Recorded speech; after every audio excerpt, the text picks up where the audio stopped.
जय हिंद दोस्तों। आज हम बात करेंगे पॉलिटेक्निक के बारे में।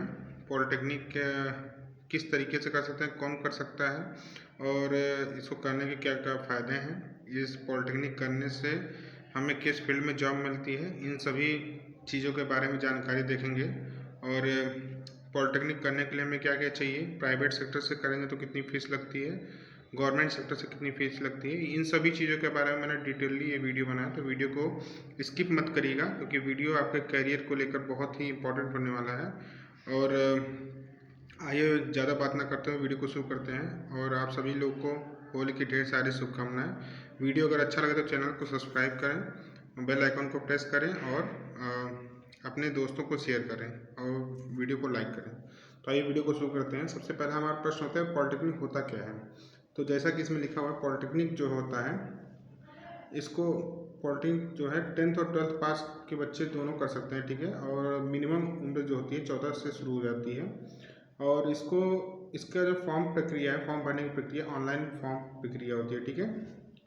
पॉलिटेक्निक की पूरी जानकारी के बारे में बात करते हैं। तो कौन कौन कर सकता है, तो आइए जानते हैं। पहला 10th पास और 12th पास के बच्चे कर सकते हैं। मिनिमम एज जो है 14 से शुरू होती है। अधिकतम करने के ऊपर डिपेंड करता है आप कब कर सकते हैं, ठीक है। अब फॉर्म अभी जो 2026 की बात की है, तो फॉर्म जो है अभी आपका शुरू हो चुका है। 15 जनवरी 2026 से फॉर्म फिलअप करना शुरू हुआ है और आखिरी तिथि जो है, लास्ट डेट, वो 30 अप्रैल 2026 तक की है। अभी भी समय है आप लोग के पास। और उसके बाद सुधार, अगर इसमें फॉर्म में कोई दिक्कत आती है तो उसका करेक्शन जो डेट है वो आपका 26 से 30 अप्रैल 2026 तक की है। एग्ज़ाम डेट जो है वो 15 से 22 मई तक में होगा आपका एग्ज़ाम, ठीक है। उसके बाद रिज़ल्ट की बात की जाए तो रिज़ल्ट आपका 8 मई 2026 को अनाउंस होगा और काउंसलिंग जो है वो 31 जुलाई 2026 को होगी। ये पॉलिटेक्निक के जो ऑफिशियल जो नोटिफिकेशन है उसके थ्रू ये पूरी डिटेल बताया गया है डेट्स के बारे में। आइए बात करते हैं कोर्स कितने टाइम के होते हैं। तो कोर्स की बात किया तो 3 साल, अगर आप 10 के बात करते हैं तो 3 साल का कोर्स होता है। 12th की बात करते हैं तो आपका 2 साल का कोर्स होता है, ठीक है। और अगर आप ITI ऑलरेडी कर रखे हैं, 10th पास हैं, तो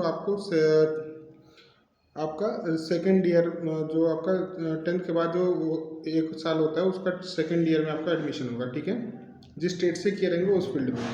अब आइए बात करते हैं कि फॉर्म भरेंगे तो कहाँ से, कौन सी वेबसाइट है। तो फॉर्म भरने का जो वेबसाइट है वो www.gcup.com, ये यूपी वालों के लिए है, ठीक है। फॉर्म भरने की जो फीस है वो आपकी है 300 जनरल, OBC, EWS के लिए और 200 SC ST के लिए। अगर बात करें इसमें कि सरकारी अगर आपको कॉलेज मिलता है, अगर आप अच्छी रैंक लेकर आते हैं, सरकारी कॉलेज मिलता है, तो आपको 8,000 से लेकर 20,000 रुपये पर ईयर जो है इसका खर्च आता है। अब प्राइवेट कॉलेज अगर आती है आपको मिलता है तो आपको 30,000 से लेकर 60,000 रुपये पर ईयर आपकी फ़ीस आती है, ठीक है। पॉलिटेक्निक करने के फ़ायदे क्या क्या होते हैं, तो आइए जानते हैं। अगर आप पॉलिटेक्निक कर तो लेते हैं, बहुत सारे बच्चे पॉलिटेक्निक कर लेते हैं, लेकिन उनको पॉलिटेक्निक करने समय किस फील्ड में हमें जॉब मिलेगी, किस तरीके की मिलेगी, इसके बारे में जानकारी नहीं होती है। इन अधूरी जानकारी की वजह से कुछ बच्चे कर भी नहीं पाते, कुछ बच्चे करते हैं तो उनको पूरी जानकारी नहीं होती है। तो आइए जानते हैं। पहली बात, अगर आप पॉलिटेक्निक किए हो तो आपको डायरेक्ट जॉब मिलेगी, जो भी मिलेगी वो जूनियर इंजीनियर लेवल की मिलेगी, ठीक है। अप्रेंटिस करने की आपको अपॉर्चुनिटी होती है, PSU टेक्नीशियन की जॉब मिल सकती है। प्राइवेट कंपनी में भी जॉब होती है, ठीक है। और उसके बाद अगर आप जॉब नहीं करना चाहते हैं तो आपको सीधा डायरेक्ट एडमिशन आपका बीटेक में सीधा होगा सेकेंड ईयर में। जिस फील्ड से आप पॉलिटेक्निक किए रहेंगे उससे आपका जब आपका पॉलिटेक्निक का कोर्स पूरा होगा तो सेकेंड ईयर में बीटेक में सीधा एडमिशन होगा जहाँ पे आप करना चाहते हैं, ठीक है। बात की है सैलरी की, तो अगर आप पॉलिटेक्निक डिप्लोमा होल्डर हैं, आपने कम्प्लीटली किया है, तो आपकी जो सैलरी होगी फ्रेशर के तौर पे 12,000 से लेकर 25,000 रुपये पर महीने तक होती है। कंपनी के अकॉर्डिंग जैसा उनका सैलरी पे आउट होता है। अगर आप एक्सपीरियंस होल्डर हैं तो 30,000 से लेकर 50,000 रुपये तक की आपकी सैलरी लगती है, ठीक है। अब आइए बात करते हैं कि पॉलिटेक्निक अगर हम करना चाहते हैं तो हमें किस ग्रुप से करना चाहिए। और हर ग्रुप के लिए अलग अलग एलिजिबिलिटी क्राइटेरिया दिया है और हर डिप्लोमा के लिए अलग अलग जो है टाइम वैलिडिटी दिया है कि कितने ड्यूरेशन का कोर्स है। तो आइए जानते हैं। ग्रुप ए की बात की जाए तो ग्रुप ए में जितने भी कोर्स हैं वो 3 साल के हैं। डिप्लोमा इन इंजीनियर, ठीक है। इंजीनियरिंग का डिप्लोमा होता है, जितने भी इंजीनियरिंग का डिप्लोमा है वो ग्रुप ए में आता है, ठीक है। इसको करने के लिए आपको 10th पास होना चाहिए मिनिमम 35% मार्क्स के साथ, ठीक है। और 50% मार्क्स के साथ आपका जो है PCM पास होना चाहिए, ठीक है। फिजिक्स केमिस्ट्री मैथ वालों के लिए जो है वो 50% मार्क्स पास आउट होना चाहिए, ठीक। अब आते हैं, अगर जिसको इंजीनियरिंग करना है, नॉर्मल इंजीनियरिंग कोई भी, तो ये कर सकता है, ग्रुप ए में फॉर्म अप्लाई कर सकता है, ठीक है। अदरवाइज जो ग्रुप बी होता है, तो ग्रुप बी में हम 3 साल का कोर्स है, डिप्लोमा इन एग्रीकल्चर इंजीनियरिंग, ठीक है। ये एग्रीकल्चर इंजीनियरिंग है, ठीक। तो इस जो एग्रीकल्चर जो बच्चे हाई स्कूल या फिर इंटरमीडिएट में जो एग्रीकल्चर साइंस पे पढ़े हैं, उनके लिए ये फील्ड, ये ग्रुप है, ठीक है। वो इसमें करेंगे तो अच्छी बात है, उनका एक अलग जो लाइन है एग्रीकल्चर का, उससे बेनिफिट होगा। तो इसके लिए भी 10th पास होना चाहिए एग्रीकल्चर साइंस से मिनिमम 35% मार्क्स के साथ। और आप बात की जाए तो मिनिमम 50% मार्क्स के साथ PCM एंड एग्रीकल्चर में पास होना चाहिए, ठीक है। मिनिमम जो है क्राइटेरिया 35 है, मैक्सिमम मिनिमम PCM और एग्रीकल्चर वालों के लिए जो है ये 50% मार्क्स की बात की जाती है, ठीक है। अब आइए जानते हैं ग्रुप सी। ग्रुप सी 3 साल का कोर्स है, इसमें है फैशन डिज़ाइनिंग और गारमेंट्स टेक्नोलॉजी के बारे में, ठीक है। ये भी कोर्स है, इसके लिए 10th पास होना चाहिए 35% मार्क्स के साथ, ठीक है। उसके बाद ग्रुप सी में भी और आता है 2 इयर्स का कोर्स है होम साइंस का, ठीक। इसके लिए भी आप बच्चे कोई भी हों, वो 10th पास होने चाहिए मिनिमम 35% मार्क्स के साथ। उसके बाद फिर ग्रुप सी में और भी आता है, तो वो है 3 इयर्स का course textile designing. Textile designing जो कपड़ों पे और फिर मार्बल्स पे जो डिज़ाइनिंग होती है उनके बारे में है। तो टेक्सटाइल डिज़ाइनिंग है, वो 10th पास होना चाहिए 35% मार्क्स के साथ, ठीक है। और 3 इयर्स का कोर्स फिर है इसमें टेक्सटाइल डिज़ाइनिंग प्रिंटिंग का। ये टेक्सटाइल डिज़ाइनिंग, ये डिज़ाइनिंग करेंगे, ये प्रिंटिंग वाला है, ठीक है। इसके लिए भी क्राइटेरिया ये 35% 10th में पास होना चाहिए मार्क्स के साथ, 35% मार्क्स के साथ। उसके बाद आता है हमारा ग्रुप डी। ग्रुप डी की बात करें तो ग्रुप डी में जो कोर्स है वो 2 साल का होता है, modern officers management and secretarial service, ठीक है। ये 12th पास वालों के लिए है, जो कि हिंदी और इंग्लिश में पास होना चाहिए, स्पेशली इसमें हिंदी और इंग्लिश लैंग्वेज पास आउट होना चाहिए, ठीक है। 10th में भी होना चाहिए हिंदी और इंग्लिश, ये चीज़ नोटिस किया गया, ठीक है। इसमें भी पासिंग मार्क्स जो परसेंटेज है वो 35 और 50 के अप्रॉक्स में लगभग है, ठीक है। उसके बाद ग्रुप डी में 2 साल का कोर्स होता है लाइब्रेरी और इंफॉर्मेशन साइंस का, जिसके लिए भी 12th पास होना चाहिए मिनिमम 35% के साथ, ठीक है। कोई भी ग्रुप से पास होना चाहिए बच्चा। और उसके बाद ग्रुप ई आता है, जो कि 2 साल का कोर्स है डिप्लोमा इन फार्मेसी। ये फार्मेसी वालों के लिए है, ई ग्रुप, ध्यान रखिएगा। जो बायो से पढ़े हैं, जो बच्चे डिप्लोमा इन फार्मेसी करना चाहते हैं, ठीक है, वो इस ग्रुप में ग्रुप ई में फॉर्म भरेंगे तो बेहतर होगा उनके लिए। 12th पास होना चाहिए 50% मार्क्स साइंस साइड से, ठीक है। PCB वाले हों या PCM वाले जो भी बच्चे हों, इस ग्रुप ई से फॉर्म भरेंगे तो डिप्लोमा इन फार्मेसी कर सकते हैं, ठीक है, डी फार्मा जिसको बोलते हैं। और उसके बाद F जो है ग्रुप F, वो 1 ईयर का कोर्स है, PG डिप्लोमा इन बायोटेक्नोलॉजी। ये जो ग्रुप F है वो 1 साल का है, ये PG डिप्लोमा वालों के लिए, ठीक है, ये ध्यान रखिएगा। इसके लिए जो एलिजिबिलिटी है वो BSc पास होना चाहिए with biology, chemistry and biochemistry से। ये अलग क्राइटेरिया एलिजिबिलिटी जो बताई गई, ठीक है। इसके लिए BSc पास होना चाहिए ग्रुप F का कोर्स करने के लिए, जिसको जो है बायोटेक्नोलॉजी। उसके बाद ग्रुप G आता है, 2 साल का कोर्स है, ये भी PG diploma in computer application में है। इसके लिए आपको bachelor degree in any extreme university in India, मतलब अपने इंडिया के किसी भी यूनिवर्सिटी से आप जो है बैचलर होने चाहिए। ये कोई कंफर्म नहीं, मतलब ये मैंडेटरी नहीं है, ज़रूरी नहीं है कि आप मतलब एक स्पेसिफिक हो, BA BSc कुछ भी किए हो तो आप एलिजिबल हैं इस कोर्स को करने के लिए, ठीक है। और ग्रुप जी में 1 साल का कोर्स भी है, जो PG diploma in mass communication, computer hardware and networking, web designing, accountancy with computerised account and taxation retails management. मतलब ये जो ग्रुप है, ग्रुप जी में 1 साल का जो कोर्स है, ये भी, इसके लिए भी आप एलिजिबल हैं अगर आप बैचलर डिग्री मतलब आपके पास है कोई भी, BCom BSc BA कोई भी है, और आप इस कोर्स को भी कर सकते हैं PG diploma in mass communication. जैसे मास कम्युनिकेशन का मतलब ये हो गया आपका जो क्या कहते हैं, जो न्यूज़ रिपोर्टर होते हैं उन सभी चीज़ों से रिलेटेड है, ठीक है। वेब डिज़ाइनिंग के बारे में भी बताया जाता है, हार्डवेयर एंड नेटवर्किंग के बारे में बताया जाता है, अकाउंटेंसी भी है, कंप्यूटराइज एंड अकाउंट टैक्सेशन, इन सब चीज़ों के बारे में, ठीक। उसके बाद ग्रुप जी में एक और है, 1 साल का कोर्स है, PG diploma in marketing and management diploma in customers 1 year service management, ये कोर्स है, ठीक है।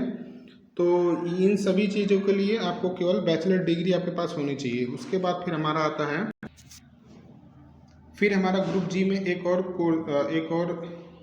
कोर्स है, वो भी 1 साल का है, PG diploma in tourism and travel management, beauty and health care, advertising and public relations, textile designing, fashion technology, ये भी कोर्स है। ये आपको टूरिज्म से रिलेटेड बताया गया है, ठीक है। एडवर्टाइजमेंट के बारे में, पब्लिक रिलेशंस के बारे में बताया जाएगा। इसके लिए भी आप बैचलर डिग्री अगर आपके पास है तो आप इस कोर्स को करने के लिए अप्लाई कर सकते हैं पॉलिटेक्निक में, ठीक है।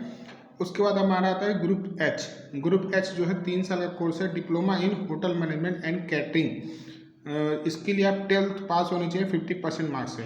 ये बेटा आप लोग के लिए ग्रुप एच है। जो बच्चे होटल मैनेजमेंट का कोर्स करना चाहते हैं उनके लिए स्पेसिफिक ग्रुप होता है, विशेष ग्रुप होता है जिसको ग्रुप एच है, जो 3 साल का डिप्लोमा कोर्स होता है, ठीक है। तो ये होटल मैनेजमेंट करने वाले बच्चे कर सकते हैं, कोई भी ग्रुप का बच्चा हो, अगर वो 50% मार्क्स से 12th पास है तो इस फॉर्म को भरने के लिए एलिजिबल है इस ग्रुप के लिए, ठीक है।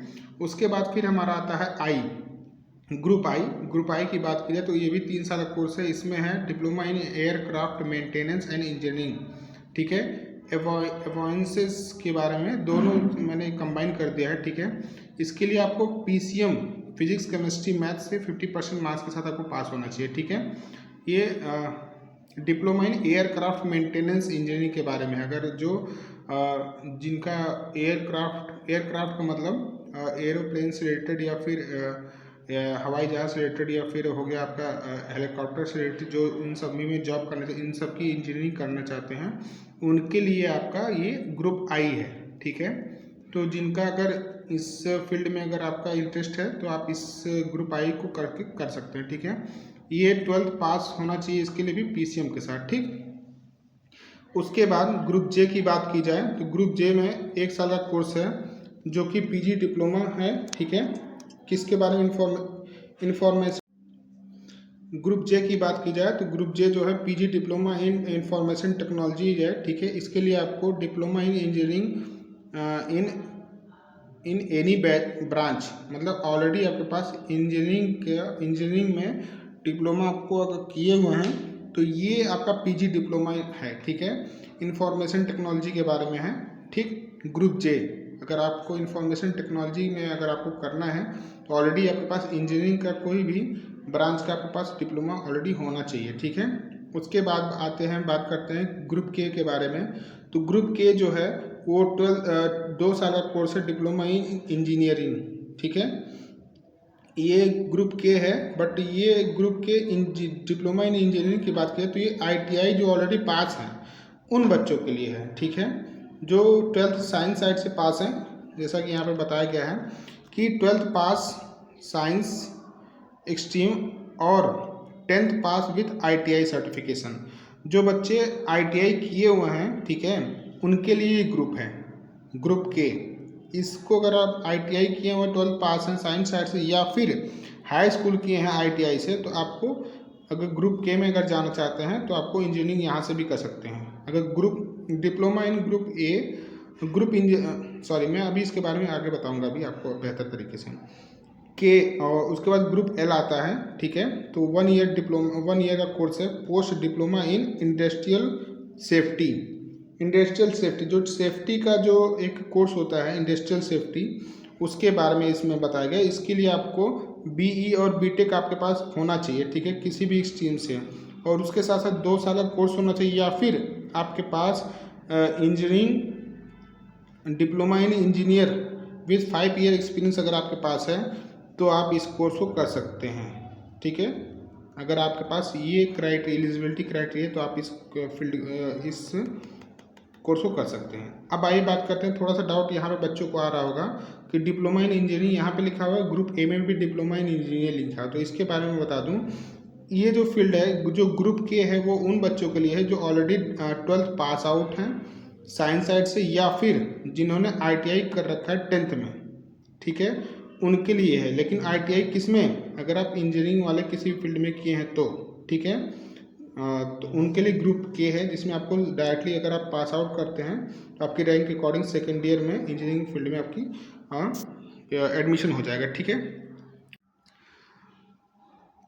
ये जितने भी मैंने बताया है, जो भी अगर आप इस कोर्स को करते हैं तो कम, अगर आपको गवर्नमेंट कॉलेज अगर आपको मिल जाता है तो आप आप आसानी से अपना फ्यूचर क्लियर कर सकते हैं और सस्ता कम पैसे में आपको कैरियर सेटअप हो सकता है। और बात रही, एक चीज़ और है, मैं आपको बता दूं, ये मैंने इस वीडियो में ग्रुप जैसा कि इसमें आप देख रहे होंगे सभी ग्रुप के बारे में बताया। तो ग्रुप के बारे में मैंने क्यों बताया, क्योंकि ज़्यादातर बच्चे क्या होते हैं, जो जानकारी नहीं होती है वो करते हैं क्या कि वो ऑलरेडी जाते हैं फॉर्म भरने के लिए, ग्रुप के बारे में जानकारी नहीं होती है, वो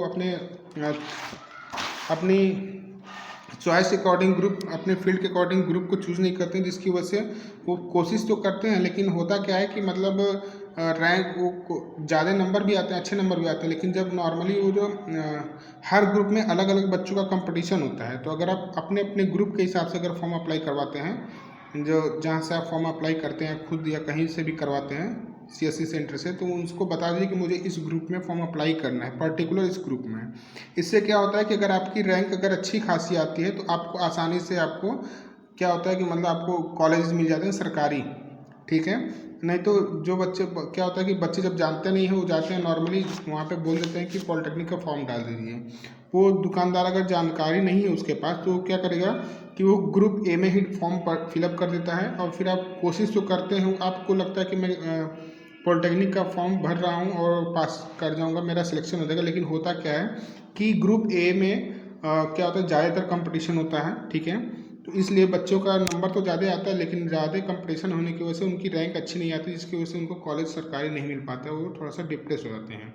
तो आप अपनी चॉइस के अकॉर्डिंग, जैसा कि इस वीडियो में पूरा बताया गया है कि आप इस फील्ड को करेंगे, तो आप अगर आपकी चॉइस है जिस काम करने के लिए, तो उस फील्ड को चूज़ करिए, उस ग्रुप को चूज़ करिए और बेहतर तरीके से पढ़ाई करके एग्ज़ाम दीजिए। आपका पॉलिटेक्निक में आपको सरकारी कॉलेज बेहतर तरीके से मिल जाएगा, कोई टफ नहीं होता है, बस थोड़ा सा मेहनत करने की ज़रूरत है और थोड़ा एक सही गाइडेंस से अगर फॉर्म फिलअप करेंगे तो आपका सिलेक्शन ज़रूर से ज़रूर हो जाएगा, ठीक है। तो इसलिए मैंने ग्रुप्स के बारे में बताया, और हर ग्रुप का अलग अलग वैल्यू है। तो आपको जो भी इस ग्रुप में अगर आपको अच्छा लग रहा है, जैसे जो PCB वाले हैं वो अपना डी फार्मा का अगर फील्ड है तो ग्रुप E को फिलअप कर सकते हैं, ठीक है। और जो बच्चे इंजीनियरिंग करना चाहते हैं वो A ग्रुप को फिल कर सकते हैं, जो ITI ऑलरेडी किए हैं, या फिर जो 12th पास आउट हैं वो ग्रुप K को फिल करके वहाँ पे भी जा सकते हैं, उस फील्ड में भी, ठीक है। उसके बाद फिर बहुत टेक्सटाइल डिज़ाइनिंग एक कोर्स इसमें बताया गया है। तो बहुत सारी चीज़ें हैं। होटल मैनेजमेंट, जो स्पेशली जो होटल मैनेजमेंट करना चाहता है उसके लिए मैंने बताया कि यहाँ पे आप जाके ग्रुप H में अगर आप जाएंगे तो ग्रुप H का फॉर्म अगर फिलअप करते हैं तो आपको होटल मैनेजमेंट का कोर्स करने का मौका मिल सकता है। जो कि होटल मैनेजमेंट की बात की है तो ये एक अच्छा प्रोफेशन भी है और प्रोफेशनल वर्क भी है, और आपको एक अच्छी लाइफ स्टाइल भी देता है। तो आई होप कि वीडियो आपको अच्छा लगा हो। वीडियो अगर आपको अच्छा लगा तो चैनल को सब्सक्राइब करें, बेल आइकन को प्रेस करें, जिससे कि वीडियो का नोटिफिकेशन आपको मिलता रहे टाइम से। और ये वीडियो करियर गाइडेंस रिलेटेड है, तो चैनल को सपोर्ट करें। और जो भी आपको कमी लग रही है वीडियो में, या फिर आपको जो नया भी इंफॉर्मेशन चाहिए किसी भी चीज़ के बारे में, तो आप कमेंट बॉक्स में कमेंट करिए, आपको उस चीज़ के बारे में, उस टॉपिक के बारे में आपको वीडियो मिल जाएगी। ओके, धन्यवाद, जय हिंद।